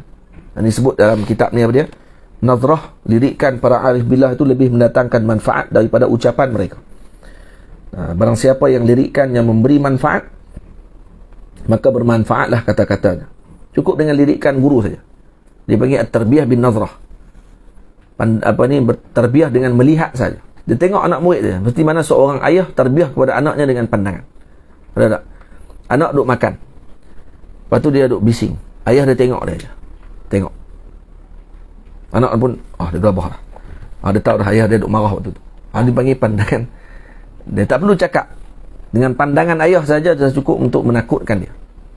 Kalau murid, dengan pandangan guru dia tadi itulah dia faham, maka ini akan bermanfaat kalam gurunya tadi kepada dia. Tapi kalau guru pandang pun dia tak apa nak faham lagi. Pandang guru duk, dia buat tak tahu lagi, dia tak faham lagi. Yang ni payah. Kadang-kadang kalam untuk guru dia pun dia tak apa nak jelas lagi. Dia tak apa nak faham elok lagi. Baik. Wa inda at-tanasufi ma dhahaba illa as-sidq. Ini kalau kata tadi wa yura'ihi bi 'aini 'inayatihi, dan juga akan menjaga dengan sepenuh perhatian, sedangkan murid tadi tidak mengetahui. Ada juga. Ada yang muridnya dia rasa tak ada guru murabbi, tapi sebenarnya guru tadi telah mentarbiah dia pada ketika tersebut. Guru dia telah mentarbiah dalam keadaan dia tidak sedar. Wa inda tanasufi ma dhahaba illa as-sidq. Dan ketika diperhati secara insaf, ma dhahaba illa as-sidq, tidaklah yang hilang melainkan kejujuran mencari guru mursyid. Bukan guru yang hilang adalah kejujuran. Guru murabbi itu ada pada sepanjang zaman dan kepada setiap di kalangan murid ni, kerana nafasnya kita ni sebanyak mana jalan kepada Allah ni adalah sebanyak nafasnya kita. Jalan nak menuju kepada Allah sebanyak nafasnya kita. Sebab tu para Nabi bukan Allah Ta'ala utus seorang saja. 124,000 Nabi. Allah Ta'ala bukan utus Nabi seorang saja untuk Syarimi. Kenapa Allah Ta'ala tak utus Nabi seorang? Lambat jawab tu, tahulah. Dia dah terputih bateri waktu tengah duduk syarah tu. Tidak jawab laju. Dia laju. Orang panggil yakin walau salah. Tapi ni dia lambat sikit ni. Lambat sikit sebab bateri habis dah ni. Syarimi, kenapa? Kerana nafas orang ni, sebanyak mana jalan menuju kepada Allah, sebanyak tu nafas manusia ni. Ada, sebanyak mana nafas manusia ni, sebanyak itulah jalan menuju Allah Subhanahu Wa Taala. Jadi sebab tu ada orang yang bersesuaian nafas dia dengan seseorang. Jalan dia sama. Ni dia rasa muyul dengan orang ni. Dia tak muyul dengan seorang lagi. Tak biasa. Dia rasa tenang hati dia dengan seorang guru, tidak tenang dengan seorang guru lagi. Dia rasa biasa aja dengan guru ni untuk ambil berkat saja. Tapi dengan guru seorang ni untuk dibimbing. Dia macam tu. Tamam? Jadi tak ada istilah kata hilang guru murabbi sebenarnya, kata Maulana Al-Imam Abdullah bin Alawi Al-Haddad rahimahullah. Sebaliknya yang hilang adalah sidq. Benar, kebenaran, kejujuran tu yang hilang. Kalau jumpa dah guru murabbi pun kalau tak jujur, buat apa? Tak jujur untuk dibimbing. Akhirnya dia nak datang menguji guru, dia datang untuk nak test guru tadi, nak tengok sama ada guru ni kasyaf ke tidak kasyaf. Kalau guru tadi tidak menzahirkan kasyaf dia tadi, maka dia kata ni bukan guru. Dia sendiri datang dalam keadaan tidak benar. Wa illa fal masyayikhu al muhaqqiquna mawjudun. Tengok tu. Dan jika tidak, maka para masyayikh yang muhaqqiq itu sememangnya masih wujud. Walakin subhana man lam yaj'al ad-dalila ala awliyaihi illa min haitsu ad-dalilu alaihi. Dan maha suci Allah yang menjadikan dalil ke atas awliya'nya, melainkan merupakan dalil untuk mengenalnya, zat Allah Subhanahu wa ta'ala. Jadi Allah Ta'ala tidak menjadikan dalil kepada awliya'nya. Tak ada kata wali ni Allah Ta'ala jadikan dalil tertentu. Maksudnya kalau wali, kalau kamu nak jumpa, dia akan ada ni ekor kijang kat telinga dia belakang ni. Jadi dia tergantung sikit, nampak. Baru kamu tak, ini memang wali. Tak ada dalil apa. Tengok kadang dia orang biasa saja. Illa min haitsu dalilu alaihi. Melainkan hanya sebagai petunjuk kepada Allah. Walam yusil ilaihim illa man arada an yusilahu ilaihi. Dan tidak akan sampai kepada para guru murabbi ini melainkan kepada siapa yang ingin sampai kepada Allah. Faham? Nak sampai kepada Allah, maka Allah Ta'ala akan tunjukkan siapa pembimbing dalam perjalanan tersebut. Dan juga disebutkan lagi adab-adab dengan guru murabbi, antaranya apa dia? Setelah wafatnya guru murabbi tersebut, maka sepatutnya bagi murid tersebut untuk mencari pengganti kepada guru tadi. Kalau kata guru tadi meletakkan isyarat macam tu. Jadi kalau kata aku wafat nanti, aku meninggal, maka inilah pengganti aku. Tuan kata dia. Ikutlah dia. Tu dah guru tadi dah isyarat dah. Maksud suruh kena ikut dia. Kalau siapa yang bangkang dengan ucapan tadi, bermaksud dia telah mengingkari gurunya. Hanya dia ni konon-konon beradab dengan guru ketika hidup. Padahal dia tidak beradab sebenarnya. Sebab apa? Sebab dia menganggap bahawa setelah wafatnya guru, dia dah habis dah, terputus dah hubungan dia dengan guru tadi, dengan arahan guru. Guru dah bagi arahan dah, kata ikut fulan. Saya tak ada nanti ikut majlis fulan. Tengok tak ikut. Dia tahu apa nak ikut. Dia tahu dia dengan aku, dia lawak main pada aku. Aku main awal lagi pada dia. Masa bai'ah tu, aku dulu lagi seminggu awal. Lagi seakan setahun dulu lagi pada dia. Sebab tu kata-kata ulama, al-ibratu biman sabaqa. Minta maaf. Al-ibratu biman wasal. Al-ibratu biman wasal. Ibrah tu dengan siapa yang sampai, la biman sabaq, bukan dengan siapa yang dulu. Al-ibratu biman wasala, la biman wasal. La biman sabaq. Ibrah dilihat orang tadi bukan dengan siapa yang dulu, tapi dilihat pada siapa yang sampai. Yang biasa sampai ni siapa? Yang paling beradab dengan gurunya, walau dia biasa. Itu sekarang betul yang Maulana Syekh Abu Ya Said Muhammad Alawi sebut. Dia kata, aku lebih suka dengan murid yang berkhidmat dan beradab dibandingkan dengan murid yang belajar sahaja datang, yang cerdik semata-mata. Tak cukup yang tu. Yang lebih aku suka adalah kepada yang khidmat dan juga beradab. Boleh. Moga-moga kita ni dijadikan oleh Allah sebagai murid yang sidqun dengan guru kita. Dan moga kita diberikan oleh Allah dengan pembimbing yang boleh membimbing kita kepada Allah Subhanahu wa ta'ala. Wa sallallahu ala sayyidina Muhammad wa ala alihi wa sahbihi ajma'in. Walhamdulillahi rabbil alamin. Tatimmah. Ini dah hampir kepada penutup. InsyaAllah pada esok hari ada 2 majlis esok kita. Pagi sekali kita akan baca sakat mana yang boleh. Malam kita akan baca penutupnya insyaAllah. Malam. Dan kemudian saya akan ijazahkan kitab ini pada esok malam. Jadi Allahumma salli ala Sayyidina Muhammad.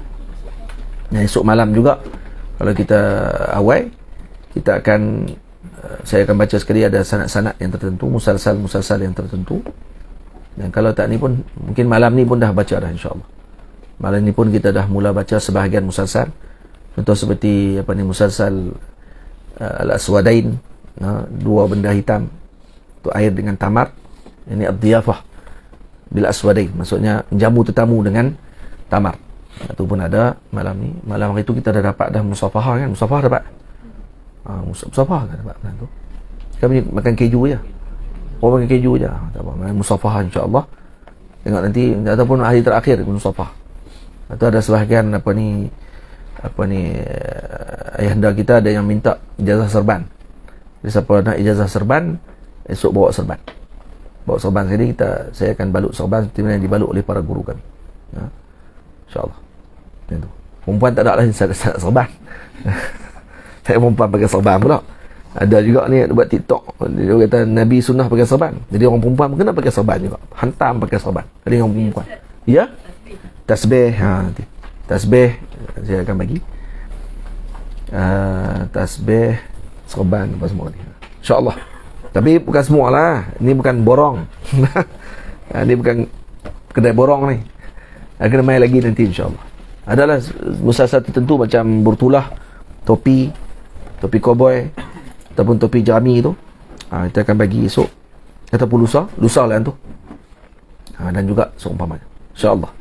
Sallallahu ala sayyidina Muhammad wa ala alihi wa sahbihi ajma'in walhamdulillahi rabbil alamin. Assalamualaikum warahmatullahi wabarakatuh.